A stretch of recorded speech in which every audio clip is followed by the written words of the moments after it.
আজকে টিফিন পিরিয়ডে খুব মজা হলো, অনেক খেললাম, পুরো হাঁপিয়ে গেছে, একটু জল খেয়ে নি। এই বাবা, আমার তো আর এতটুকুই জল আছে, এখনো তো অনেকগুলো টিফিন পিরিয়ড বাকি। জল ভরতেও তো গেলাম না, আর টিফিনের ঘন্টাও পড়ে গেছে। কি করি, অল্প অল্প করে খেতে হবে, এখনো অনেকগুলো পিরিয়ড বাকি আছে। হ্যাঁ, এই আমাকে একটু তোর জলটা দিবি রে। এই তো চলে এসেছে জল চাইতে। নিজের জলটাকে রেখে দেবে আর আমাদের জলগুলোকে শেষ করবে। আমাদের জল যখন শেষ হয়ে যাবে তখন ওর জলটাকে খাবে। কি যে করি, কি যে বলি, কিছু বুঝতে পারছি না। আমার না অল্প একটু জল আছে, আসলে ঘন্টা পড়ে গেছে তো তাই যেতে পারলাম না। আমাকে একটু জল দে না। না না, ওকে জল দিতে পারবো না, আমার অল্পই জল আছে, এখনো অনেকগুলো পিরিয়ড বাকি আছে। ওকে যদি জল দিই তাহলে আমি কি খাবো?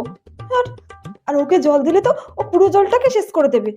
কি যে করি কিছুই বুঝতে পারছি না। এক কাজ করি, আমি বরং জলটাকে মুখ দিয়ে খেয়ে নিই। হ্যাঁ।